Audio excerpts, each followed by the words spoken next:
प्रेक्षकांनो, आजच्या रिव्ह्यूमध्ये ईश्वरी, नम्रता, सुप्रिया आणि जयू आत्या ह्या चौघी आता सगळं काही किराणा भरून आणलेला असतो त्यांनी, आणि त्यांना आता ऑर्डर पूर्ण करण्यासाठी खूप मेहनतीने त्यांनी आता ते काम पूर्ण करायला घेतलेलं असतं. कारण आता फक्त 2 दिवस आहे. ईश्वरीला आता समजलंय आकाशचा फोन आल्यावर की लावण्याने अचानक स्टाफला बोलवून घेतलं आणि सांगितलं की माझा परवाचा जो प्रोग्राम आहे तो एक दिवस मी प्रीपॉन्ड केलाय, आणि त्यामुळेच आता फक्त ईश्वरीच्या हातात 2 दिवस आहे तिला मिठाईची ऑर्डर 700 बॉक्सची ऑर्डर पूर्ण करून देण्यासाठी. आणि तिला आता ती गोष्ट आठवते की कसं तिला अर्णवने एवढ्या रात्रीचं जाऊन सांगितलेलं असतं की ट्रॉफी देऊन, हे बघ ही आहे बेस्ट लूझरची ट्रॉफी आणि तुझ्यासाठी हीच योग्य आहे. आणि त्यानंतर जेव्हा मिठाईची ऑर्डर ईश्वरीने घेतलेली असते तेव्हा सुद्धा हा अर्णव तिला असं म्हणालेला असतो की हे बघ ईश्वरी, तुला 700 बॉक्सची ऑर्डर काही जमणार नाहीये, त्यापेक्षा तू हार पत्कर आणि ही लूझरची ट्रॉफी घेऊन टाक. मग ईश्वरी म्हणते की नाही, तुम्ही अजून माझी जिद्द पाहिलेली नाहीये, तेव्हा आता मी 700 बॉक्सची ऑर्डर पूर्ण करूनच राहणार असं तिने प्रॉमिस केलेलं असतं अर्णवला. आणि तिला आठवतं की कशाप्रकारे मी बेस्ट लूझरची ट्रॉफी नाकारून त्यांना सांगितलंय की मला ही ऑर्डर पूर्ण केल्यानंतर बेस्ट विनरची ट्रॉफी तुमच्या हाताने द्यायची आहे, असं त्यांच्यामध्ये एक प्रकारे डील झालेलं असतं. आणि त्यामुळेच आता ईश्वरी विचारात पडते की लावण्याने हे मुद्दामून केले, कारण तिला असं वाटते की 2 दिवसात ही काय 700 बॉक्सची ऑर्डर पूर्ण करू शकत नाही, आणि म्हणूनच तिने प्रीपॉन्ड करून मला न समजता स्टाफला कळवले. पण ठीक आहे, मी रात्रंदिवस बाया लावून का होईना पण ही मिठाईची ऑर्डर पूर्ण करूनच राहणार असं ती पण लावते. तर आता त्यांनी तयारीला लागलेले आहे. तर ही ईश्वरी तीळ भाजते, इथे सुप्रिया गुळाचा पाक करते, जयू आत्या ड्रायफ्रुट्सचं बनवत आहेत, तर नम्रता पेढ्यांसाठी बनवत आहे सारण वगैरे. असं सगळेजणी कामाला लागलेले आहेत. आणि मग आता चौघी खूप मेहनत घेऊन ते बनवणार असतात. तर त्याच वेळेला आता दुसरीकडे हा राकेश कॅमेऱ्यामधून बघतोय की कोणाचं काय चाललंय ते.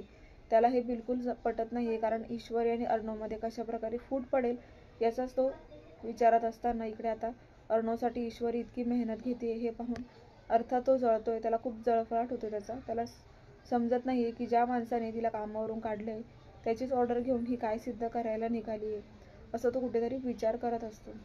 तर दुसरीकडे आता ही लावण्य वल्लरीला सांगत असते की मामी, अहो मी इतका भन्नाट असा प्लॅन केलाय ना की आता ईश्वरीचं तोंड कसं पाहण्यासारखं होईल ना परवा, ते तुम्ही बघाच. तेव्हा वल्लरी म्हणते की काय गं, नक्की तू काय प्लॅन केलाय? मग आता ही लावण्य सांगत असते की अहो मामी, मी काय केलं माहिती आहे का, ईश्वरीने ना अर्णवच्या 700 मिठाईच्या बॉक्सची ऑर्डर घेतली होती, आणि मग मी तिला सांगितलं की तुला हे झेपणार नाही ईश्वरी, तू काही ऑर्डर घेऊ नको, असे तुला सरांनी कामावरून काढले, तर तू रागावायचं सोडून त्यांच्या पुढे पुढे काय करते, आणि तू हे सिद्ध करणार आहेस का की म्हणजे त्यांना अशी ऑर्डर पूर्ण करायची आणि त्यांचं मन जिंकायचं, असंही सर सारखं तुझंच नाव घेत असतात ना, आणि म्हणून तुला राग येत नाहीये त्यांचा, बरोबर ना? पण एक लक्षात ठेव ईश्वरी, तू कितीही प्रयत्न केलेस ना तरी अर्णवसाठी मीच बांधली गेलेली आहे, त्यामुळे अर्णव सर एक ना एक दिवस माझ्याकडे वळतीलच आणि आमचं लग्न होईल. त्यामुळे तू इंटरफेअर करू नको. मी तर तुला एक सल्ला देऊ का, तू ही ऑर्डर कॅन्सल करून टाक, तुझ्यासाठी बेस्ट ऑप्शन आहे. कशाला घेतेस तू ऑर्डर? अगं, ज्या माणसाने तुला कामावरून काढलं, तुझा अपमान केला, आणि त्याच माणसासाठी तू हे ऑर्डर पूर्ण करायला निघाली आहेस का? आता हे बोलणं लावण्य सगळं काही वल्लरीला सांगत असते. मग आता वल्लरी म्हणते, काय बोलतेस काय लावण्या, म्हणजे तुझी ऑर्डर नाकारली म्हणून तू पुढे काहीतरी प्लॅन केलास? मग लावण्य सांगू लागते की हो मामी, मी ना माझ्या एका मित्राला हाताशी ठेवले आणि त्याला सांगितलं की हे बघ, जेव्हा ईश्वरी तो ऑर्डर पूर्ण करेल तेव्हा जायचं आणि त्या मिठाईच्या बॉक्स ती पॅक करून घेईल ना, तेव्हा त्या बॉक्सला पेट्रोल टाकून जाळायचं, म्हणजे सगळं काही जमीनदोस्त होऊन जाईल. आणि मला तेच पाहिजे, कारण तिने माझं ऐकलं नाही ना. माझी ऑर्डर, मी तिला बोलली की ऑर्डर द्यायला नकार दे, तर ती म्हणाली की मी नाही करू शकत असं, आणि माझ्यात तेवढी जिद्द आहे की मी 2 दिवसात ऑर्डर पूर्ण करू शकते.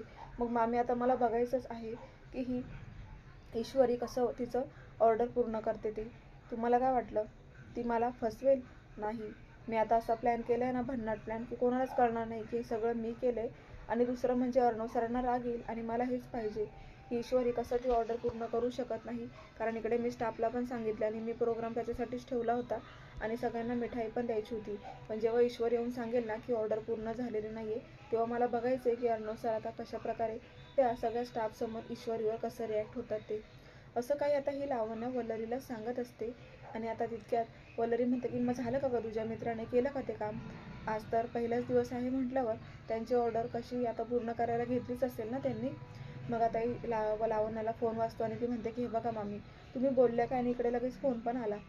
लगेच आता तो गुंड म्हणजेच लावण्याचा मित्र सांगत असतो की हे बघा मॅडम, मी आता त्यांच्या घराजवळच आहे, तर सगळ्या बायका तिथेच बसलेल्या आहेत आणि थोड्याच वेळात आता मी माझ्या प्लॅनला सुरुवात करणार आहे, असं म्हणून तो लावण्याला मोटिवेट करून फोन ठेवून देतो.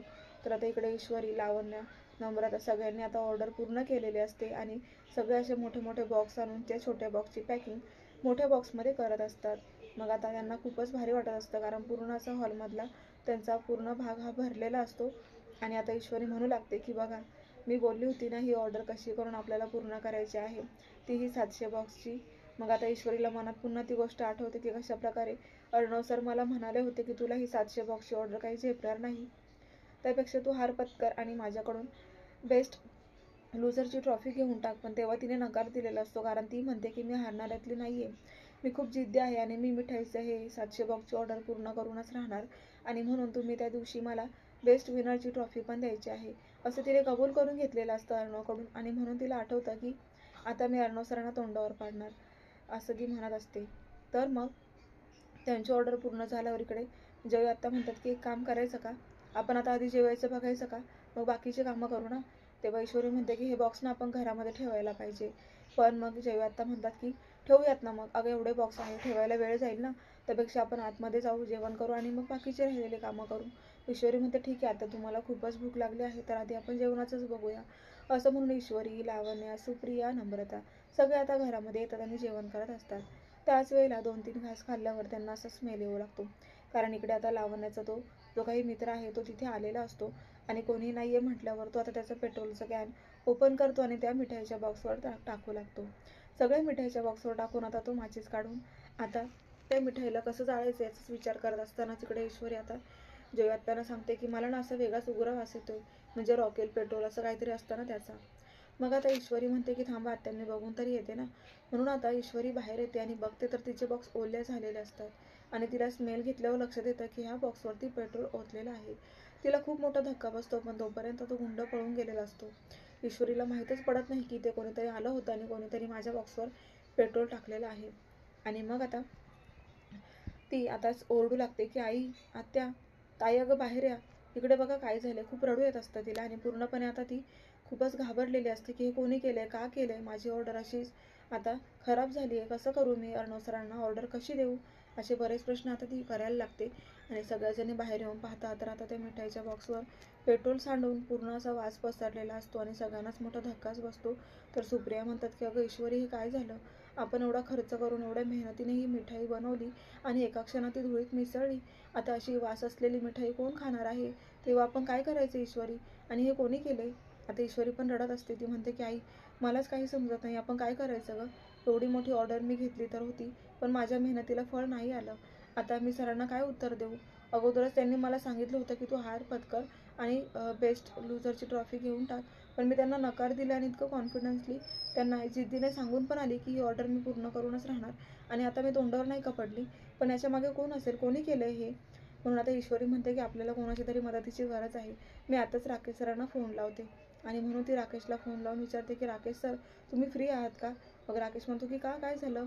तर ईश्वरी सांगू लागते की सर, मी मिठाई बनवली होती, पण माझ्या मिठाईवर कोणीतरी गुंड आला होता आणि त्याने पूर्णपणे इथे मिठाईवर पेट्रोल टाकून माझी मिठाई खराब करण्याचा प्रयत्न केला, तेव्हा आता इमर्जन्सी मी आता सरांची ऑर्डर कशी पूर्ण करू, तुमच्याकडून काही मदत मिळते का, म्हणून फोन केला, मला प्लीज मदत कराल का.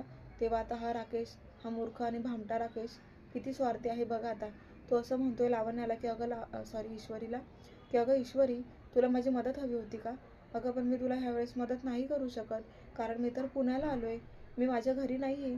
आणि आता तो कॅमेरा ओपन करून पाहतोय आणि आता ईश्वरीच्या लक्षात येतं की सर, तुम्ही पुण्याला आहात का, पण मग ते CCTV फुटेजमध्ये जरा चेक करून सांगता का की इथे कोण आलं होतं ते.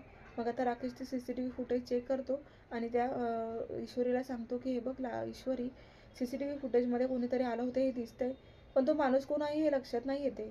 तेव्हा आता तो कोणीतरी असू शकतो गुंड, असं ईश्वरी म्हणू लागते.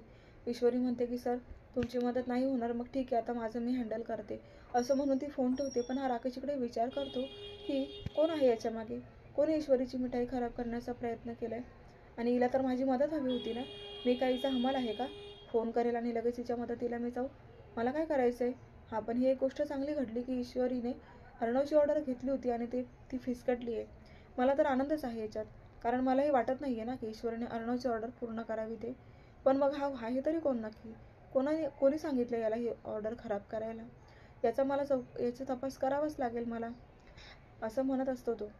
तर प्रेक्षकांनो, पुढे आता अर्णव पूर्ण एक्सायटेड असतो की आता ईश्वरी मिठाई बनवायला लागली आणि तिचं अर्ध काम तर पूर्ण झालेलंच असेल, तेव्हा आता मला ही तयारीला लागावं लागेल, असं तो म्हणत असतो. आणि इकडे आता ईश्वरी ही ऑर्डर पूर्ण होऊ शकत नाही म्हणून डोक्याला हात लावून बसलेली असते. तेव्हा आता आपण काय करायचं? सुप्रिया पण म्हणते की आपण एवढे पैसे खर्च केले होते, आता परत एवढं सामान आणणं आपल्यासाठी कठीण आहे. काय करायचं आपण? सगळेजणी विचार करू लागतात. तर प्रेक्षकांनो, पुढे आता तो गुंड आता लावण्याला भेटून सगळं काही सांगायला लागतो की कशा प्रकारे त्याने ईश्वरीच्या त्या मिठाईच्या बॉक्सवर पेट्रोल फेकलेलं असतं आणि ते सगळं आता आकाशनं ऐकलेलं असतं. त्यामुळे आकाशसमोर सत्य आलेलं आहे आणि आकाश आता ईश्वरीला सांगणार का, हेच आपल्याला उद्याच्या भागात पाहायचं आहे प्रेक्षकांनो.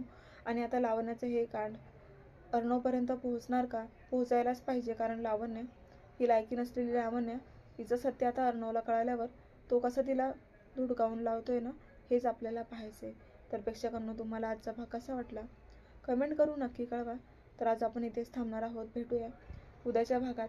पाहायला विसरू नका तू ही रे माझा मितवा.